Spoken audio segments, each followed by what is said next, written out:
Estamos mirando, hermanos, que tiene que ver con las tesis, los principios, ¿verdad?, de la gracia de Dios que hemos estado estudiando por varias semanas ya.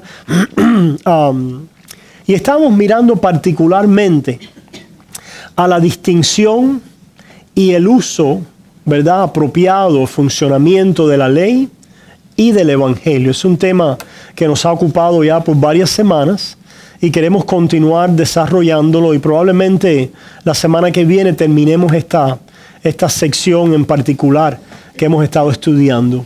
Hemos dicho lo siguiente acerca de la ley y del evangelio.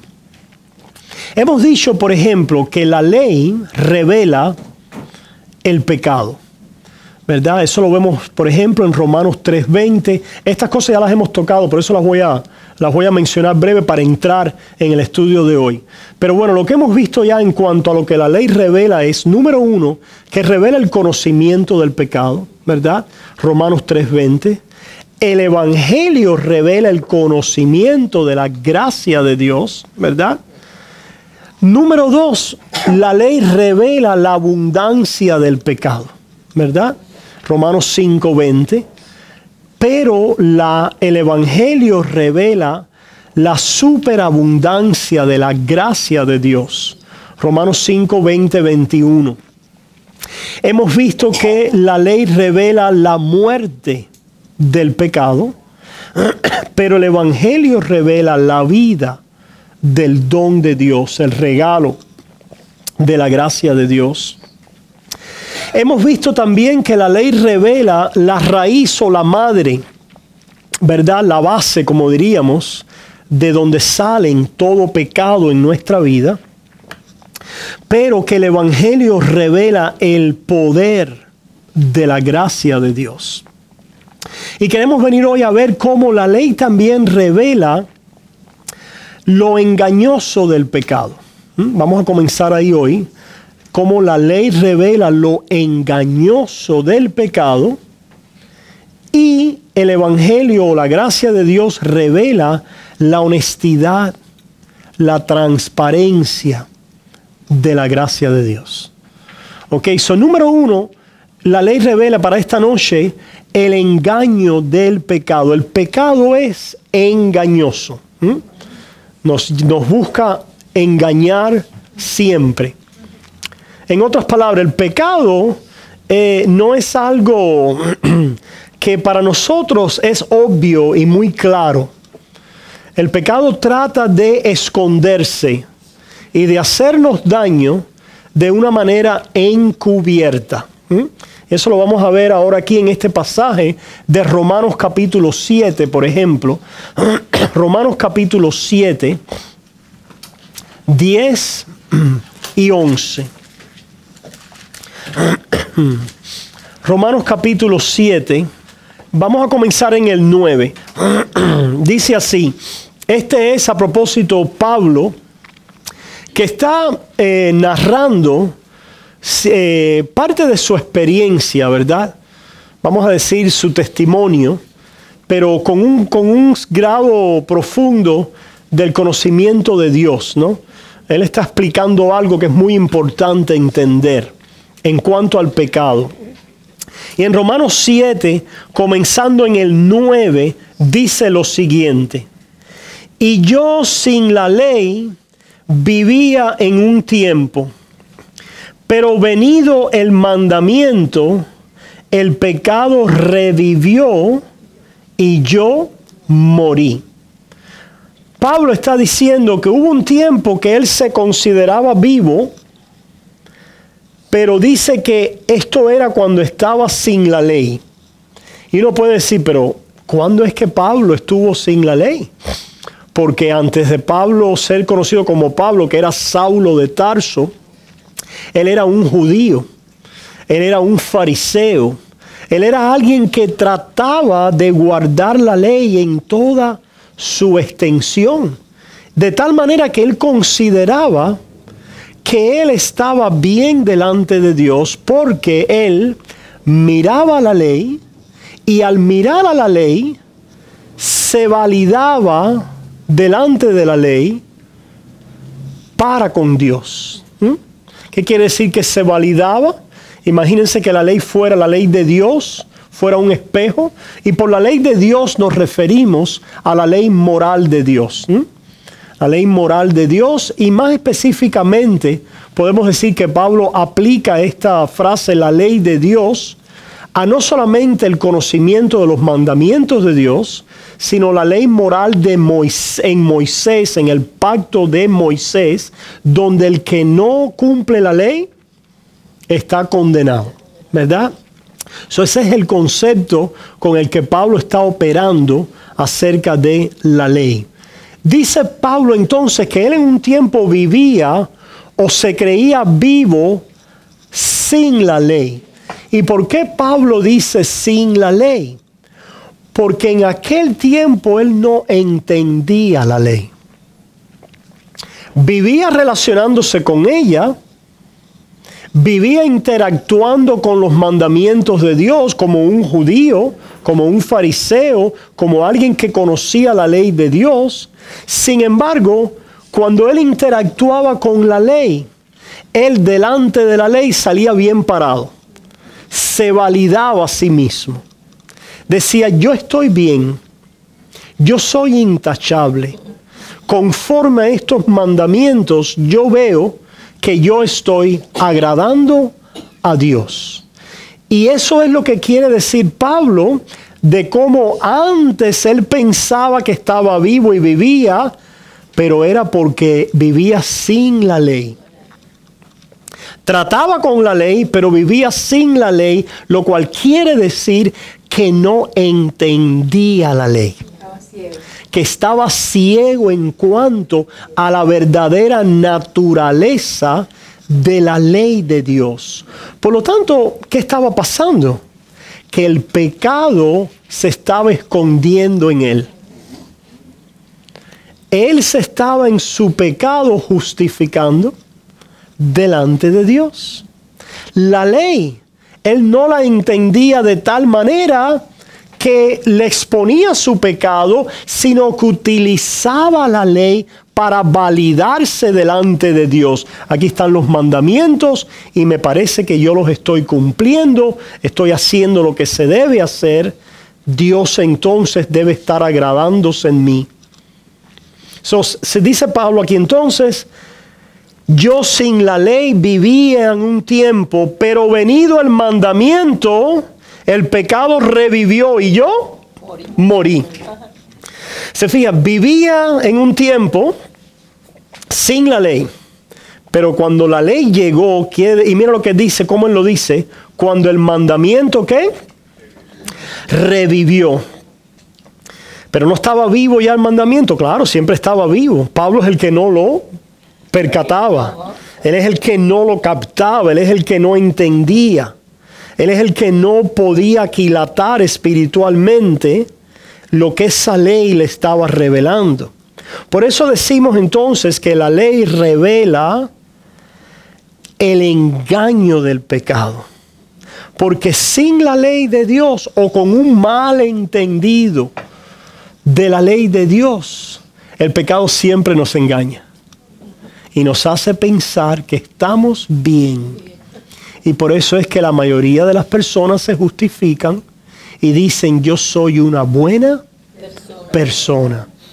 No, al final del día Dios va a pesar mis obras en una balanza. Y de alguna manera al pesar mis obras en la balanza, las buenas van a pesar más que las malas. Y Dios me va a aceptar delante de su presencia. Eso es vivir sin la ley. Eso es pensar que nos podemos presentar delante de Dios bajo la ley. ¿Y qué pasa cuando lo hacemos así? El pecado está en nosotros y está escondido. Está escondido de nosotros, de nuestros propios ojos, porque lo estamos minimizando. Si nosotros tenemos una visión baja de la ley, tenemos una visión baja del pecado. ¿Se fijan? Si nosotros tenemos una visión disminuida de la ley, tenemos una visión disminuida del pecado. Por lo tanto, la ley es importante y cumple una función, porque dice aquí Pablo que cuando el mandamiento revivió, dice entonces que pasó algo con su persona, con él. Dice, una vez más lo volvemos a leer, y yo sin la ley viví en un tiempo, pero venido el mandamiento, el pecado revivió y yo morí. Cuando Pablo entendió el mandamiento, la ley de Dios, de una manera correcta, la ley hizo la obra que hace la ley. ¿Y cuál es la obra por excelencia? La ley hace muchas cosas a propósito. ¿Ok? Número uno, la ley positivamente nos revela la voluntad de Dios. En otras palabras, ¿qué Dios quiere para tu vida? Que no robes, que no mates, que no adulteres, ¿verdad? Que no digas falso testimonio, etcétera, etcétera. Que no desees robar, que no desees matar, que no desees adulterar. El 10º mandamiento, que es el que Pablo usa para mostrar que cuando ese mandamiento vino o él lo entendió, se dio cuenta que el pecado no era solamente acciones externas, sino que la ley de Dios también condenaba los deseos pecaminosos del corazón. Jesús dijo, cuando miras a una mujer para codiciarla en el corazón, para codiciarla, el 10º mandamiento, para desear adulterio con ella, para desear fornicar, ¿verdad? El 7º mandamiento creo que es que dice no cometerás adulterio. El 10º dice no desearás adulterar. No desearás la mujer de tu prójimo. ¿Se fijan? La ley de Dios en toda su extensión no solamente condena, ¿qué quiere decir condena? Enjuicia, enseña la muerte que merecemos por causa de nuestros pecados al quebrantar los mandamientos de Dios, que incluye el deseo contrario a sus mandamientos, lo cual es condenado, enjuiciado en el 10º mandamiento. Cuando Pablo entiende eso, lo entiende por el Espíritu de Dios, que ilumina su corazón para poder entender entonces algo. Yo no soy intachable delante de Dios. Yo soy un pecador que merezco condenación y muerte. El pecado revivió y Pablo murió. Quedó condenado bajo la ley. Entonces la justificación por obras es producto de ese engaño del pecado. Ciertamente el pecado nos engaña. ¿Por qué? Porque, y vamos a ver después, cuando sigamos tratando con el tema, que el engaño del pecado es tal que no nos deja reconocer nuestra condición. Le pasó a Adán y Eva. Cuando ellos pecaron, el pecado los engañó de tal manera a pensar que podían esconderse de Dios y que podían solucionar su problema. En otras palabras, Adán y Eva no pecaron y salieron corriendo a Dios a decirle, Dios mío, hemos pecado, ayúdanos. ¿Por qué no lo hicieron? Porque el pecado en su raíz profunda, ¿verdad?, te engaña. Son deseos engañosos que tienen un mensaje. ¿Cuál es el mensaje de la voz del pecado, hermanos? El mensaje o la voz del pecado en su raíz es lo siguiente: no puedes confiar en Dios. No puedes acercarte a Él. Tienes tú que resolver tu propio problema. Tienes tú que ocuparte de tus asuntos porque Dios no es confiable. ¿No es eso la mentira que le vendió Satanás en el pecado original a Adán y Eva? Con que Dios ha dicho, ¿no será que Dios les tiene algo guardadito por ahí? ¿No será que Dios a lo mejor les está escondiendo que ustedes pueden ser igual que Él? No quiere algo bueno para vuestras vidas. Van a tener que hacer algo por ustedes mismos. Y ahí cayó, ¿verdad?, en ceder ante aquella mentira. El hombre cayó en la desobediencia, se oscureció su alma, su corazón, o como dirían los reformadores, se encorvó sobre él mismo. Es una figura del pecado. En el original en hebreo es el estar encorvado sobre uno mismo. Quiere decir mirándose a sí mismo y tratando de resolver el problema propio de uno. Y en el temor a la muerte, a la condenación y a la ira de Dios salieron corriendo de la presencia de Dios, a esconderse, a resolver su problema. La raíz entonces del pecado, ciertamente, en cuanto a la carne, en el pecado, vamos a decir, condenado por la ley, son los deseos pecaminosos, ¿verdad? Pero los deseos pecaminosos están en nuestra carne de un mensaje, un programa que traemos desde el primer Adán. Y ese mensaje o ese programa es que no puedes confiar en Dios. Eso lo tenemos en Hebreos, lo tratamos cuando tratamos la serie de Hebreos en el capítulo 4. Y vimos que no pudieron entrar por causa de incredulidad. Mirar, tener cuidado, no sea que en vosotros sea hallado corazón malo de incredulidad. ¿Verdad? El constante llamado a confiar en la bondad de Dios y en la provisión de Dios, en vez de a desconfiar y a buscar proveernos a nosotros mismos. ¿Qué estamos entonces diciendo aquí, hermanos? Que la ley es un instrumento que Dios va a utilizar para matar a ese hombre que está tratando de vivir por sí mismo. ¿Se fijan? Porque Pablo estaba viviendo en sí mismo, en su yo, en su ser, en su obediencia debajo de la ley. Él estaba tratando de proveer su propia justicia, su propio camino delante de Dios para que Dios lo aceptara. Y cuando no conocía la ley, aunque pensaba que la conocía, pensaba que estaba vivo. Pero cuando cayó el martillo profundo del entendimiento de la ley, dijo, ups, tengo un gran problema.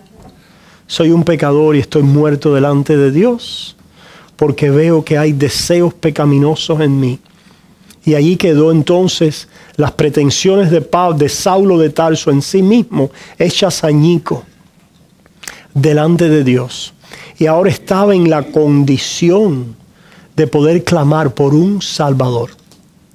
Porque ¿quién es el que necesita un Salvador? Aquel que es un pecador. Por eso es que Jesús le dijo a los fariseos, yo no he venido a llamar a sanos. Los sanos no tienen necesidad de un médico.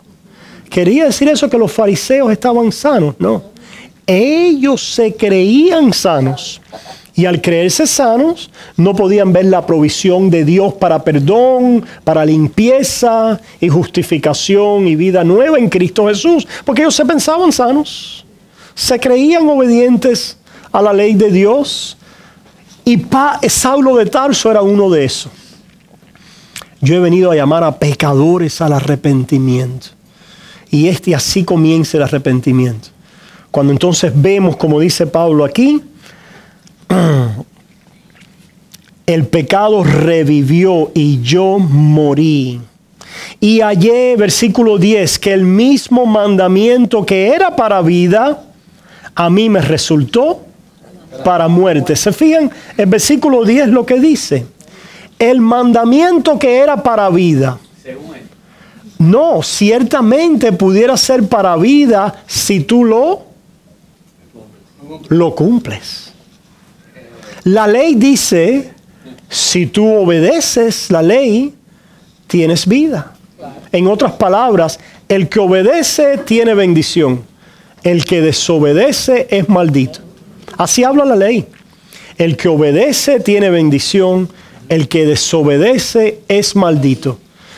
Pero se fijan entonces qué sucede. Dice, el mandamiento que era para vida, porque hablaba prometiendo la vida sobre la base de la obediencia. ¿Se fijan? Por eso la ley no es solamente, en este contexto en que Pablo está hablando, no es solamente una serie de preceptos morales, sino es también el principio de heredar sobre la base de la obediencia, o el principio de recibir un sueldo sobre la base de tu trabajo, el principio de ser recompensado sobre la base de cumplir los requisitos. Así habla la ley de Moisés. Y Pablo dice, reconoce aquí que el mandamiento que prometía vida, ciertamente la ley sobre la base de la obediencia, dice que si tú puedes obrar la ley de Dios y cumplirla, tú eres entonces el justo y aquel que puede vivir delante de Dios. Pero ¿podía algún hombre justificarse delante de Dios sobre la base de obrar el mandamiento y de obedecer? Pero Dios sabía que ninguno lo podía hacer. Por lo tanto, el propósito de Dios con dar la ley no era para que nadie se justificara por su obediencia, sino para qué, de acuerdo al pasaje. Para depender nuevamente de Dios. Ciertamente y específicamente conforme a este pasaje, para llevarnos a muerte, para llevarnos a reconocer nuestra muerte espiritual. Y es lo mismo que decir, llevarnos a reconocer, vamos a decir, para utilizar una ilustración, nuestra enfermedad. El que no se considera enfermo va a ir a un médico. Como a veces decimos, ¿verdad?, de los locos. No, ese, ¿verdad?, no va a buscar ayuda porque él cree que no está loco.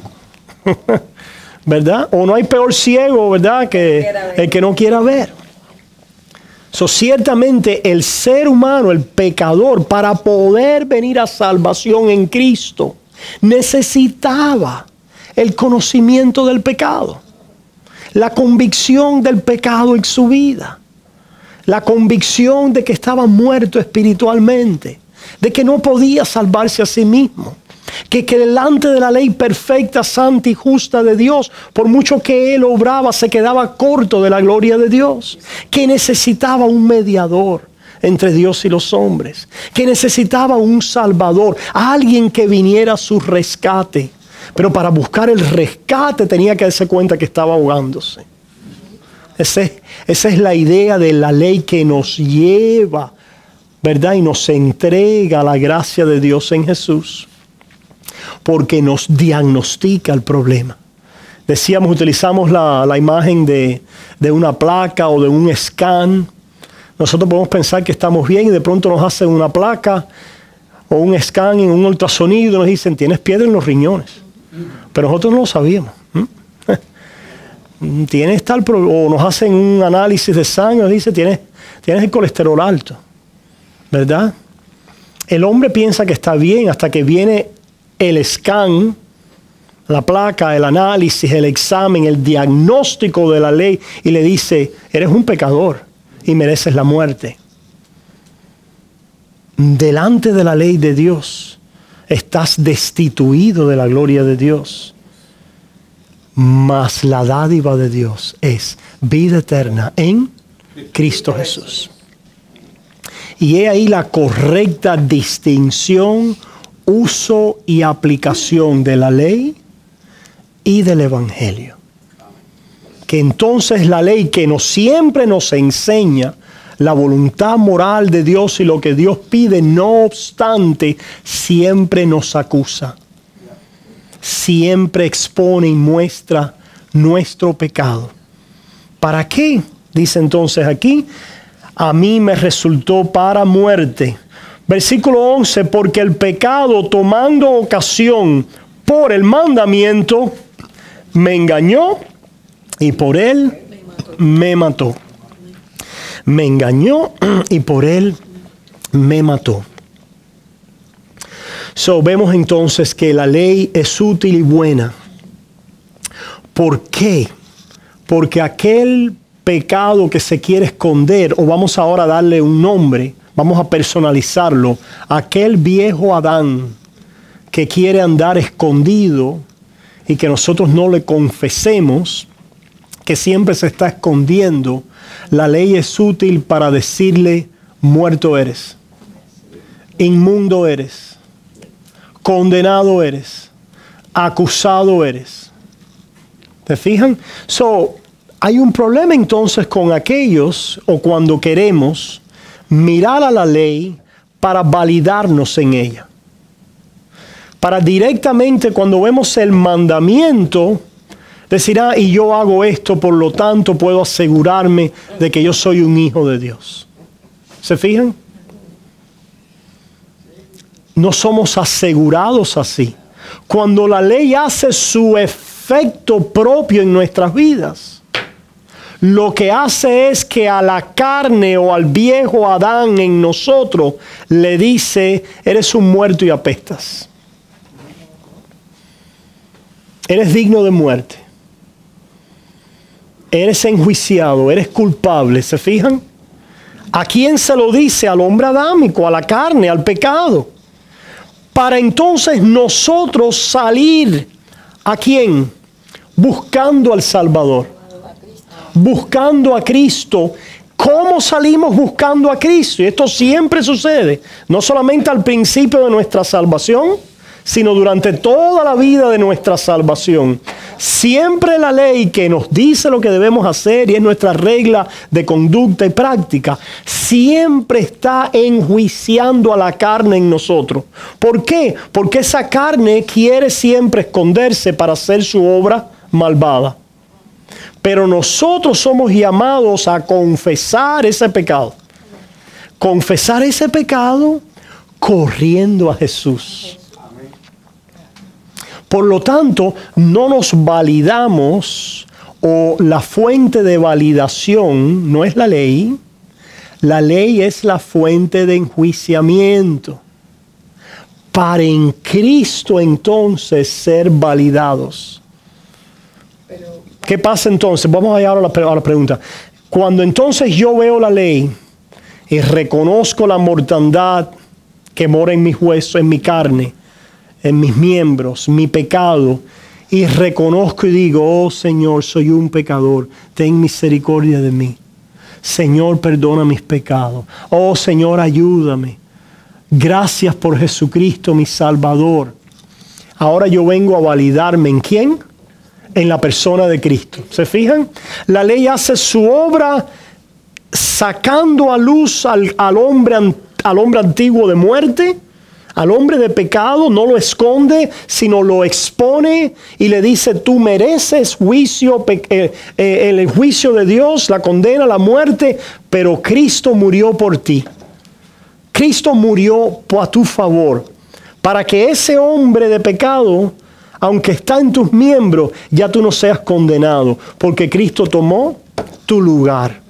Y entonces esa es la forma en que nos arrepentimos de nuestros pecados y venimos a Cristo a través de la fe, reconociendo nuestras maldades, nuestros pecados, y viniendo a nuestra unión con Cristo diciendo: oh Señor, tú eres mi perdón y mi justicia. Gracias, Señor. Ayúdame a vivir la vida que tú quieres que yo viva, porque te pertenezco. ¿Se fijan? Somos validados en Cristo por la gracia de Dios, no directo con el mandamiento. Porque el mandamiento, aunque va a nosotros como creyentes, es algo que nosotros vamos a comenzar a obedecer, siempre la obediencia es un resultado del voltearnos a Cristo. Después de haber sido convictos por nuestros pecados bajo la acusación de la ley, después de haber una vez más expuesto al hombre pecaminoso que quiere esconderse, y una vez más, por hablar de una manera, enterrarlo, mortificarlo, matarlo. ¿Qué quiere decir eso? Declarar la sentencia de Dios sobre él, que ya eres muerto y yo le pertenezco a Cristo. ¿Se fijan? Estas dinámicas de muerte y resurrección en Cristo, que es las dinámicas de nuestro bautismo. Por eso cuando Pablo habla de la santificación y comienza a hablar en Romanos 6 acerca de ella, nos habla del bautismo en este aspecto, que somos unidos a la muerte y a la resurrección de Cristo. Que el viejo hombre murió y somos resucitados a una nueva vida. Que ya no estamos condenados porque aquel hombre que merecía condenación ha sido condenado en el cuerpo de Cristo, y nosotros en Cristo Jesús que resucitó también podemos presentarnos delante de Dios como vivos de entre los muertos. Romanos capítulo 6, ¿verdad? 2, 3, 4 en adelante. ¿Qué estamos diciendo entonces, hermanos, acerca de este uso de la ley? Que la ley entonces revela el engaño del pecado. El engaño del pecado. Por la otra cara, y en armonía con esto, el Evangelio revela la honestidad y la transparencia de la gracia. Que mientras antes eso que la ley quería revelar, nosotros lo resistíamos. La resistíamos, no recibíamos el juicio de Dios en nuestras vidas, sino que tratábamos de zafarnos de él. ¿Se fijan? Por eso la Biblia dice, sea Dios veraz y el hombre mentiroso. Mientras callé, envejecieron mis huesos, mas cuando hablé, no encubrí mi pecado.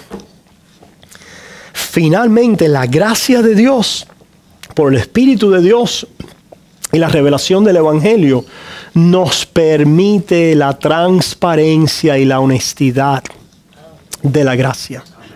La ley finalmente hace su obra, la cual recibimos. Nos sometemos a lo que ella enseña, que es el carácter perfecto de Dios, su voluntad moral para nuestras vidas, y por ende que yo siempre estoy corto de ella en mí mismo. Y lo puedo comenzar a confesar.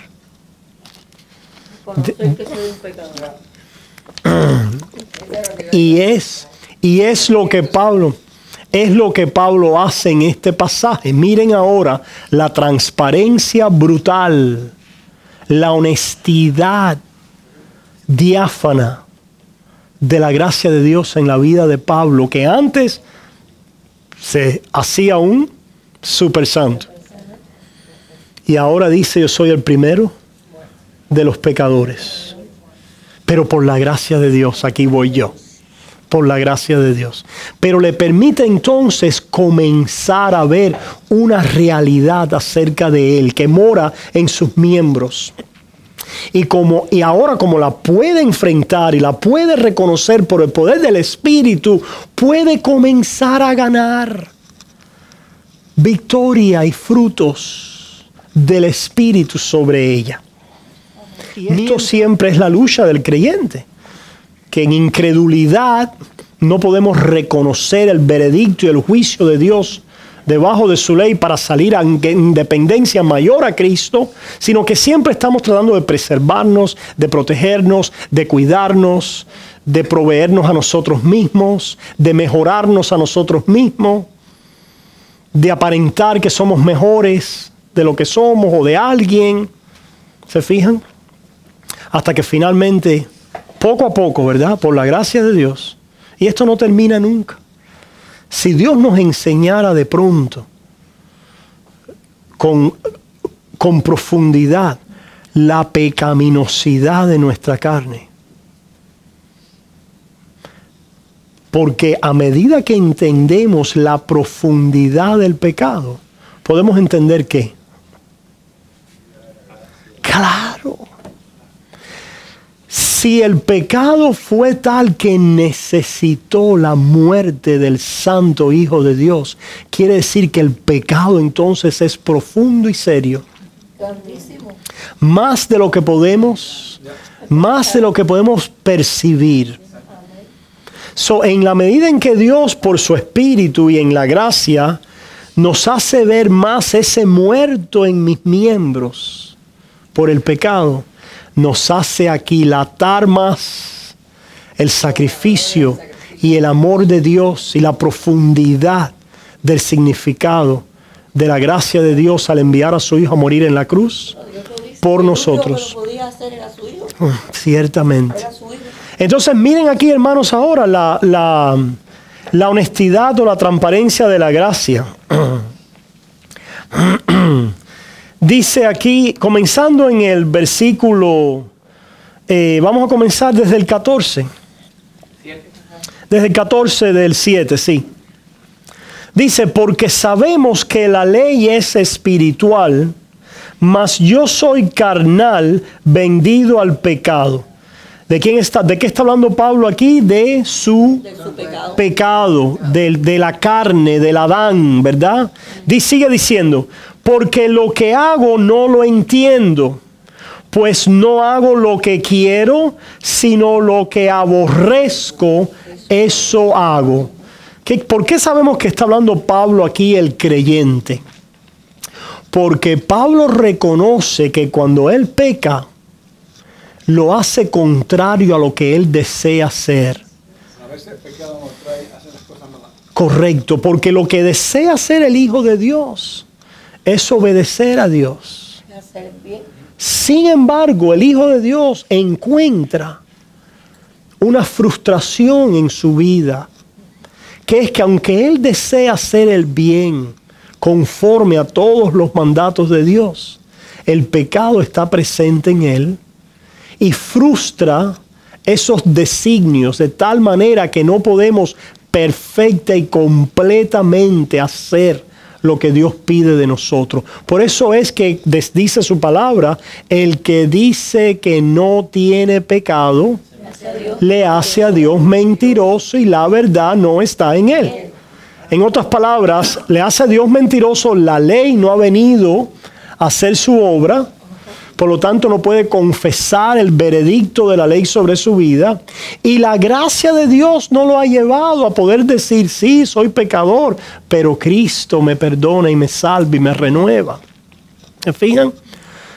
Por eso es que confesamos cada vez que tomamos la cena nuestros pecados. Lo hacemos diariamente también. Decimos, no hemos amado a Dios con todo nuestro corazón, con toda nuestra fuerza y con toda nuestra mente. Hemos fallado en pensamiento, en palabra, en acción. No he amado al prójimo como Dios demanda que lo haga. Que aún debo amar a mis enemigos y a los que me ultrajan y a los que me persiguen y a los que me maldicen. Soy llamados a amarlos y a bendecirlos y a perdonarlos. No he hecho esto, Dios mío, conforme a como tú lo mandas. Soy un pecador. Ten misericordia de mí.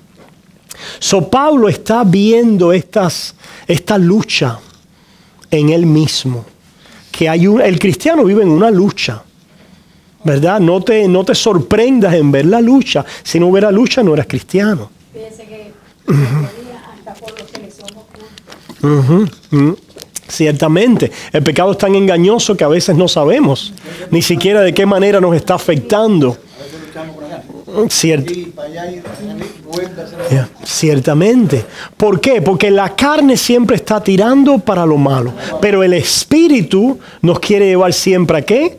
A hacer la voluntad de Dios. Eso lo vemos en Gálatas capítulo 5, ¿verdad? Capítulo 6. Ahora, vean la honestidad de Pablo aquí entonces diciendo, sino lo que aborrezco, eso hago, pero se fijan lo que aborrece, lo cual muestra en él una actitud diferente al pecado, hacia el pecado, ¿verdad? Cuando estábamos sin Cristo y en la carne solamente, todo lo que nos deleitábamos era ¿en qué? En lo malo, en el pecado. Ciertamente. Pero ahora, aunque ciertamente el pecado y la carne, como dice su palabra, es placentero por un tiempo, hay en nosotros otro deleite por el Espíritu de Dios, que es el comenzar a desear hacer la voluntad de Dios a través del Espíritu de Dios y a través de la fe. Pablo está reconociendo esta lucha. Ahora mira, y esto es honesto de él. ¿Se fijan? Es honesto de él. Es la honestidad de la gracia, la transparencia de la gracia, que podemos ahora enfrentar nuestra maldad delante de Dios y confesarla. ¿Se fijan? Mira lo que sigue diciendo ahora. Versículo 16. Y si lo que no quiero esto hago, apruebo que la ley es buena. Él aprueba que la ley de Dios es buena. Él aprueba, ¿verdad?, lo mejor. Al aprobar la ley y ver y condenar su pecado y decir, esto no es bueno, esto es pecado, esto es malo. ¿Se fijan? Versículo 17, miren qué interesante y subrayen este versículo. De manera que ya no soy yo quien hace aquello, sino el pecado que mora en mí. Miren qué interesante cómo Pablo reconoce que aunque el pecado mora en él, ya el pecado no es su identidad. No es que Pablo se volvió loco. No es que Pablo tiene una múltiple personalidad o es bipolar, ¿verdad? Lo que Pablo está diciendo a través de esta frase, y no es, como dice, de manera que ya no soy yo quien hace aquello, sino el pecado que mora en mí, está poniendo una distancia entre su carne y el hombre adámico que vive atrapado en sus miembros y su identidad delante de Dios como hijo.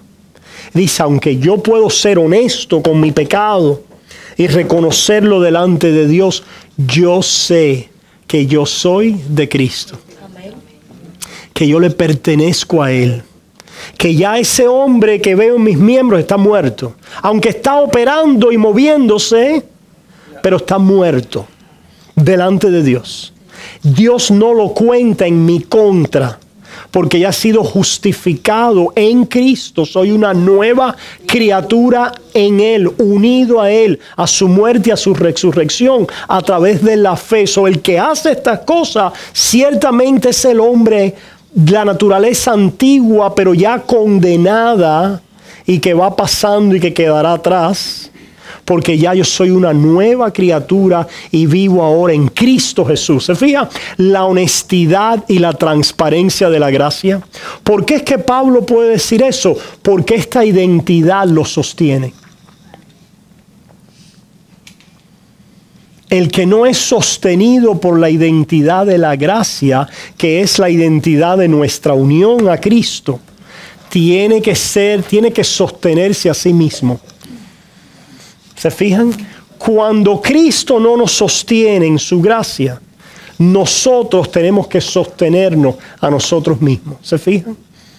Cuando nosotros no nos vemos cubiertos, protegidos, resguardados en Cristo Jesús y en su obra, tenemos que venir a resguardarnos, a protegernos y a validarnos en nuestras obras. Pero cuando estamos guardados y protegidos en Cristo, podemos entonces confesar nuestras obras malas y nuestros malos deseos y nuestros malos pensamientos y nuestros pecados de comisión, de omisión, de deseos pecaminosos, de actitudes profundas en nuestros corazones, porque ya ese no es quien yo soy, sino es el pecado y la carne que está en mis miembros. Oh Señor, líbrame de este cuerpo de muerte. Lo confieso, Señor. Tú moriste a mi favor. Tú eres mi vida. Cúbreme, Señor, en tu sangre, que es la propiciación por mis pecados, la cobertura, la satisfacción a mi favor. Oh, Señor, renuévame a través de tu gracia. Ayúdame, Señor, para no ser llevado por este viejo hombre, porque ya yo no soy este viejo hombre, sino ser llevado por el nuevo hombre en Cristo Jesús. ¿Se fijan, hermanos? Porque el que tiene a Cristo tiene paz. Amén. Vamos a ver ciertamente esa paz que experimentamos en el perdón, que lo vamos a ver al final ya, es lo que nos provee el poder y la motivación para vivir. Es el poder y la motivación de una nueva identidad en Cristo. Y en esto siempre yo menciono la historia del patico feo, ¿recuerdas? Patico feo pensaba que era un patico feo, pero era un problema de una falsa identidad. Hasta que él no entendió que él era un cisne, no pudo volar con los cisnes y continuaba pensando que era un patico feo. ¿Cuál es la lección de ahí? Hasta que nosotros en creciente medida no podamos confesar al muerto y entender que somos vivos en Cristo Jesús, en Él, en su persona, en su obra, en su justicia, en su obediencia, en su belleza, en su gracia, delante de Dios. Vamos a continuar tratando de arreglarnos a nosotros mismos y de proveer nuestros propios vestidos y nuestras propias coberturas cuando ya la tenemos en Cristo Jesús. Sigue diciendo entonces, hermanos, versículo 18, y yo sé que en mí, esto es en mi carne, no mora el bien. ¿Se fijan la honestidad y la transparencia de la gracia? Yo sé que en mí, una vez más, hay una separación de identidad. Pero en mí, ¿dónde? En mi carne. En mi carne no mora el bien, porque el querer el bien está en mí, pero no el hacerlo. Esto no quiere decir que el cristiano nunca pueda hacer bien. Lo que quiere decir es que el cristiano nunca puede, conforme a la ley, cumplir exactamente los requisitos de esta ley, que sería hacer el bien a cabalidad y perfectamente. Sería la perfección moral que demanda la ley. El bien está en mí, el querer hacerlo está en mí, yo soy unido a Cristo, le pertenezco y ahora su ley está escrita en mi corazón, pero nunca logro obrar completa y perfectamente conforme a lo que la ley demanda mientras estemos en esta carne. Y esta es la honestidad y la transparencia de la gracia. Sigue diciendo, porque no hago el bien que quiero, sino el mal que no quiero, eso hago. ¿Quiere decir que Pablo nunca hace bien? No, Pablo hizo mucho bien, pero se da cuenta que unido a ese bien también hay mal. Y lo confiesa. Y constantemente está confesando ese mal que ve en su carne, en sus miembros, en sus deseos pecaminosos.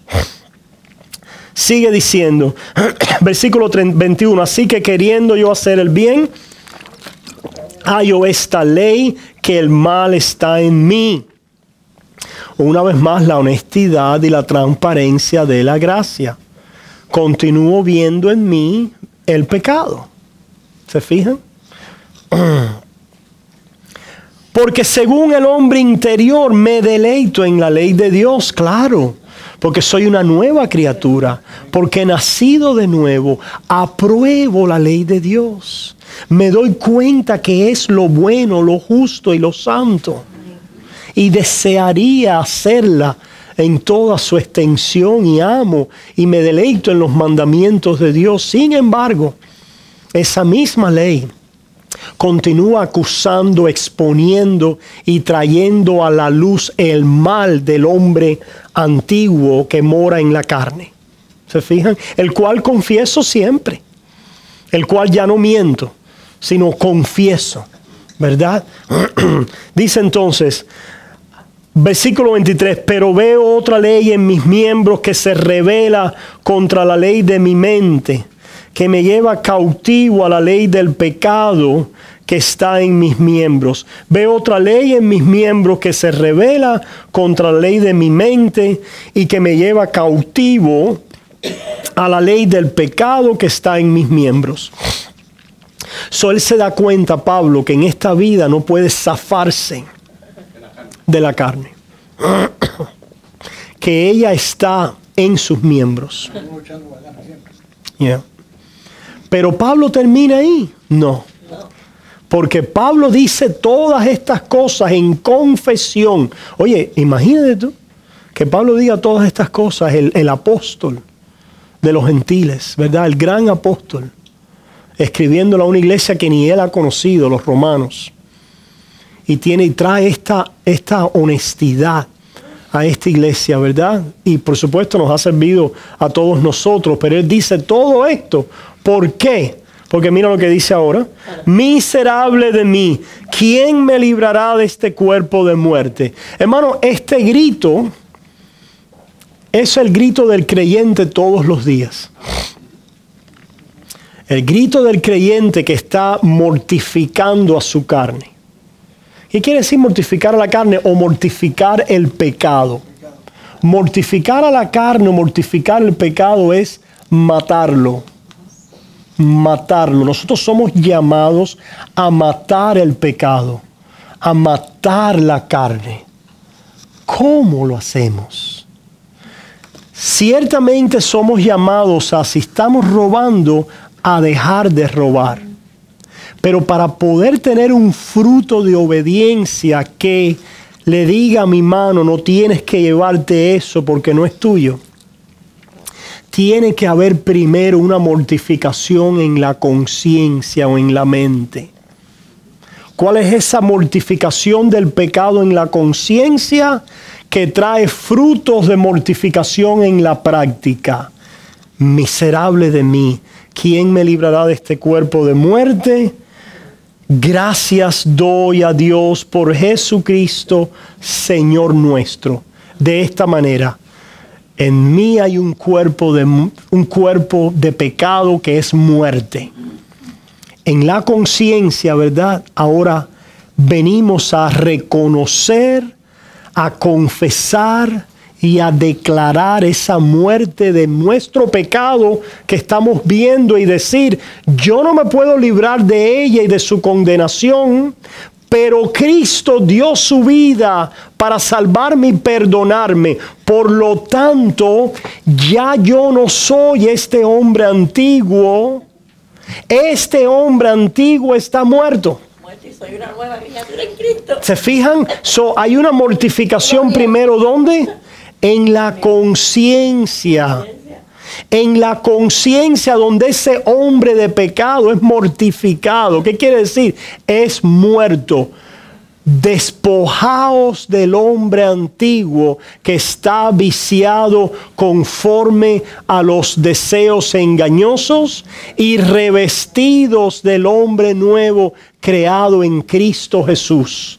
Eso lo tenemos en Efesios, lo tenemos en Colosenses, ¿verdad? En nuestra conciencia nos despojamos del hombre antiguo. ¿Qué quiere decir eso? Lo que está haciendo Pablo aquí. Confesando su pecado, reconociendo que es el hombre de muerte, reconociendo que él en sí mismo no se puede validar, pero saliendo a Cristo, a validarse en el perdón, en la justicia y en la nueva criatura que él es, en Cristo Jesús. Ese es el actuar de la fe. El actuar de la fe es esa mortificación en conciencia que mata al hombre antiguo en nuestra mente, en nuestro corazón, y nos lleva a vernos en Cristo justificados y perdonados y nueva criatura en Él. Lo cual entonces dice, caramba, yo soy una nueva criatura en Cristo. Yo no tengo por qué seguir robando. Este robo no es ya quien yo soy. Estoy haciendo algo que es contrario a mi nueva vida en Jesús. Ya este robo, Dios me lo ha perdonado. Me ha librado de la condenación del pecado. En Él yo tengo mi provisión y mi cuidado. No tengo por qué seguir haciendo esto para lograr algo. Porque en Cristo Jesús estoy cuidado, resguardado, amado, proveído. ¿Te das cuenta?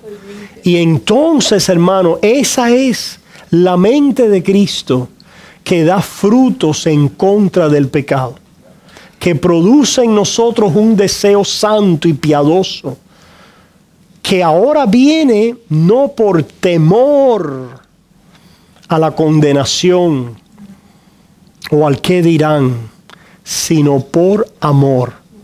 Por eso es que dice el anciano Juan, que el perfecto amor echa fuera el temor, porque el temor lleva en sí castigo, de donde el que teme no ha sido perfeccionado en amor. Y por eso es que Pablo, entonces terminamos con, ¿verdad?, el poder de la libertad de la gracia de Dios a diferencia de esta cautividad del pecado en la carne. Que sí, que el pecado en la carne tiene la carne cautiva, pero por el Espíritu de Dios podemos utilizar nuestros miembros para justicia, para andar en obediencia a Dios. ¿Y cómo sucede eso? Miren, hermanos, en Romanos 8, versículo 15 dice: pues no habéis recibido el espíritu de esclavitud. Romanos 8:15.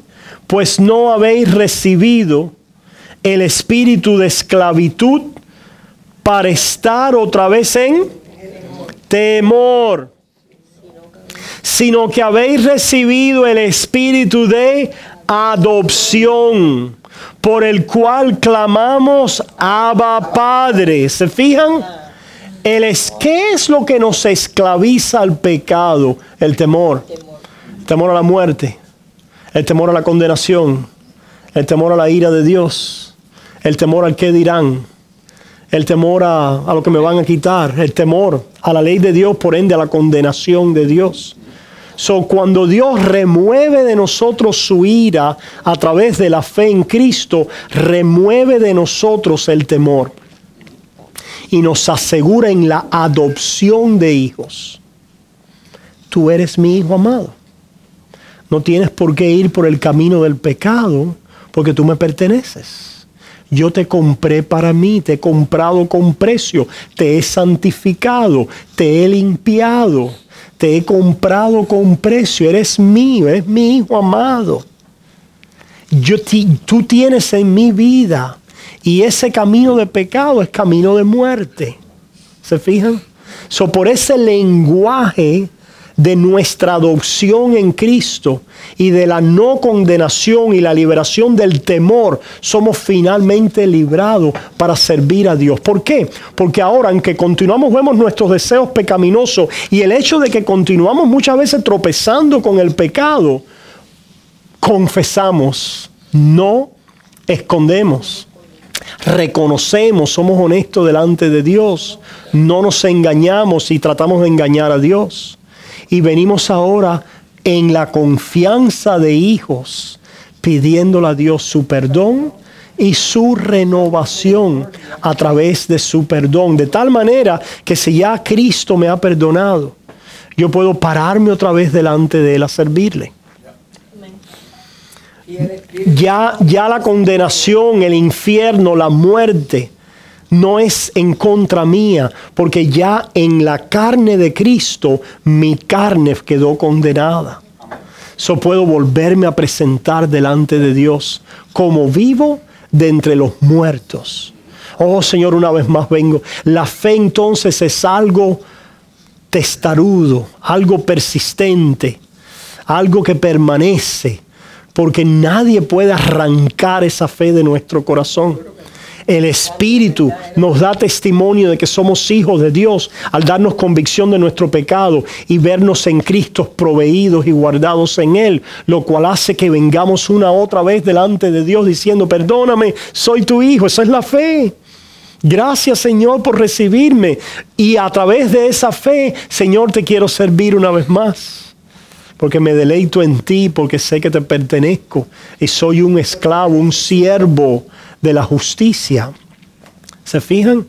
Y esto no solamente funciona así delante de Dios, sino a la hora yo estar así justificado, asegurado, lo cual crece en mi vida de cristiano, en la confianza de la gracia, funciona ahora con mi prójimo. Que ahora yo soy libre también del temor a los hombres. ¿Y qué decir el temor a los hombres? Alguien puede decir: no, yo no le temo a nadie.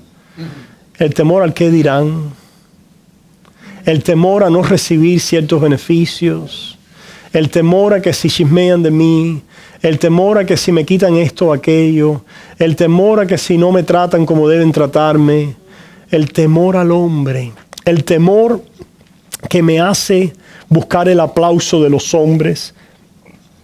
¿Se fijan? Si yo en Cristo estoy asegurado y guardado, entonces ya yo no tengo que temer lo que tú me puedes quitar. Amén. O cómo es que en mi relación contigo tú me has afectado. Porque ahora entonces yo puedo vivir no en dependencia a ti, sino en dependencia a Dios. ¿Qué quiere decir en dependencia al hombre?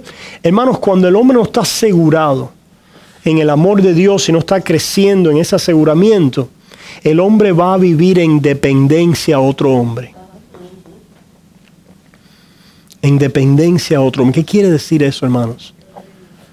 Va a vivir no para servir al prójimo, sino para ver qué puede sacar del prójimo. Para ver cómo puede tomar ventaja del prójimo. Va a vivir en necesidad de lo que él no tiene y solo el prójimo tiene, que él puede sacar de él. Por eso el amor, hermano, no es por necesidad. Te necesito. Sabemos cómo decimos eso en las parejas. I need you, te necesito, ¿verdad? Todas estas cosas. Sabemos, entendemos el lenguaje en que lo decimos, el sentimiento en que lo decimos, pero en el uso estricto de la palabra, si te necesito, no te amo. Si te necesito, no te amo, porque tengo que usarte para mi necesidad. ¿Se fijan? Y el amor no usa, el amor sirve. Es aquel que ha podido venir a libertad de la necesidad del hombre. Maldito el hombre que confía en el hombre. ¿Verdad? Ciertamente, y esto no sucede a todos, ¿verdad? No, ¿qué voy a hacer yo sin mi esposa? Entendemos, ¿verdad? ¿Qué voy a hacer yo sin mi esposa? Entendemos estas cosas y la forma en que lo decimos. Pero pregunta, ¿dónde está verdaderamente tu fuente de apoyo y de seguridad? ¿Está en otro hombre? ¿O está en Cristo Jesús?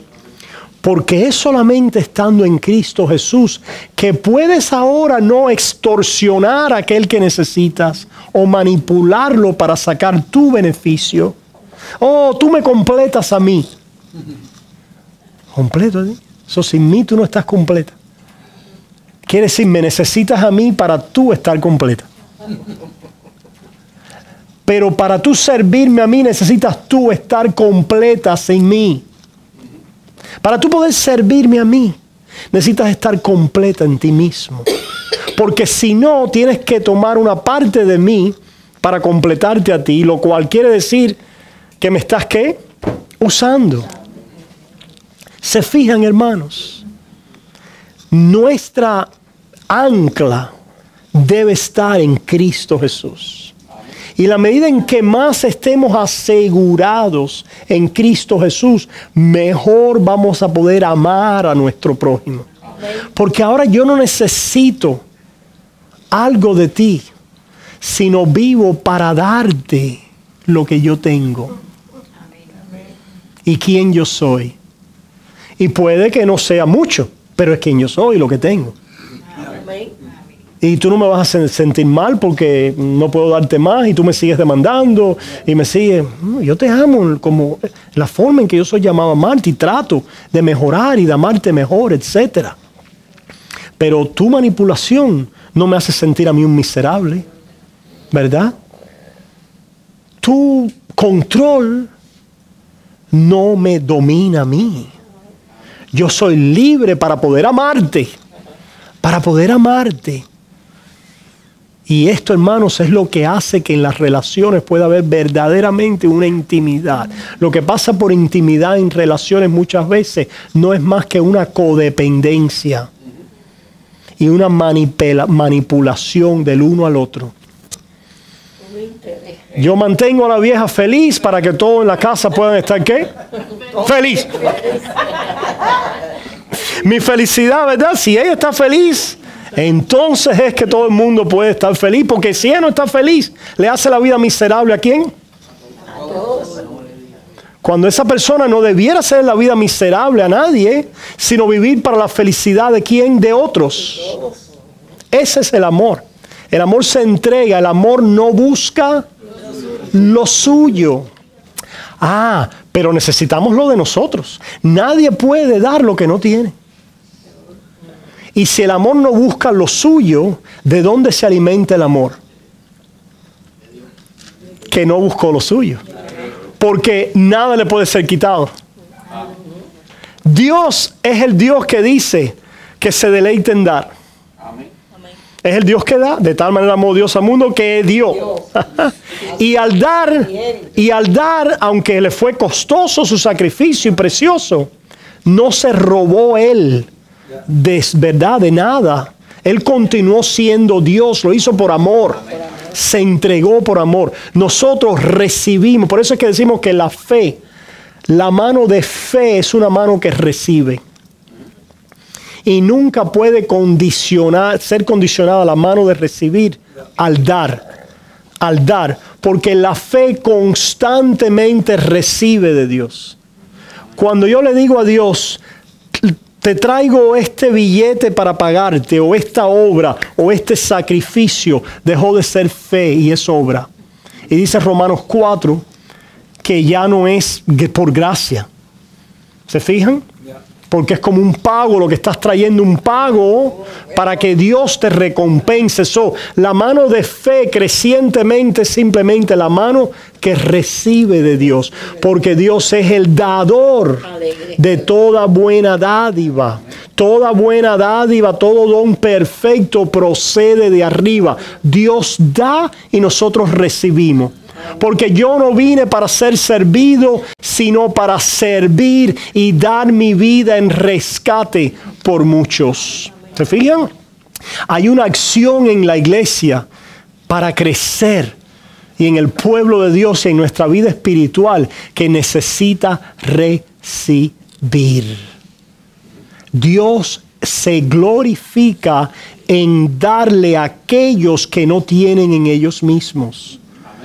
La fe que agrada a Dios no es la fe que viene toda, ¿verdad?, llena de cosas para darle a Dios y glorificarlo, porque voy a darle a Dios y hacer tal cosa por Dios. Dios no necesita nada. Sino es la fe que reconoce que Dios es el que ha llenado nuestras vidas con los dones que le traemos a Él ahora. ¿Se fijan? ¿Con qué, dice el salmista, con qué pagaré mis votos a Dios? Alzaré la copa de mi salvación. En otras palabras, le agradeceré a Dios. Por eso dice en nuestras confesiones, ¿verdad?, con la Biblia, la adoración esencial es una adoración en agradecimiento. Es decir, cuando nosotros queremos impresionar a Dios con nuestras obras, con lo que traemos, estamos desconectados de la fe que agrada a Dios, porque la fe que agrada a Dios tiene como objeto la dádiva de Dios en Cristo Jesús, que Él nos ha servido a nosotros. Esa es la fe. La fe siempre recibe. Glorificamos a Dios recibiendo de Dios. Y al recibir de Dios también glorificamos a Dios a través de la fe, dando por amor. Y el amor es dar. El amor no puede ser contaminado con el recibir. Cuando empezamos a decir, yo te voy a amar, pero con tal condición, el amor ha quedado, ¿qué?, socavado. Porque dice que el amor no busca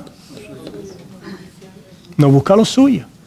Así es como Dios lo hizo, no buscó lo suyo, se entregó. Recibimos con la fe, no pagamos, no puede haber pago, y nos entregamos en el amor. No puede haber aquí chenche por chenche, porque no es amor. No, el matrimonio es 50-50. No lo es. Es 100-100. Es 100-100. Uno entregándose. ¿Y de dónde vamos a sacar los 100? De arriba, de la fe, que recibe y se alimenta del 100 de Dios, que es Cristo Jesús, a nuestro favor. Y de esta manera, hermanos, somos renovados cada día, santificados, perfeccionados, ¿verdad?, completados en esta obra que Dios ha hecho por nosotros en Cristo, y que trae sus frutos a través del Evangelio en nuestras vidas por el poder del Espíritu y que involucra la predicación de la ley de Dios y la obra de la ley también a nuestras vidas. Amén.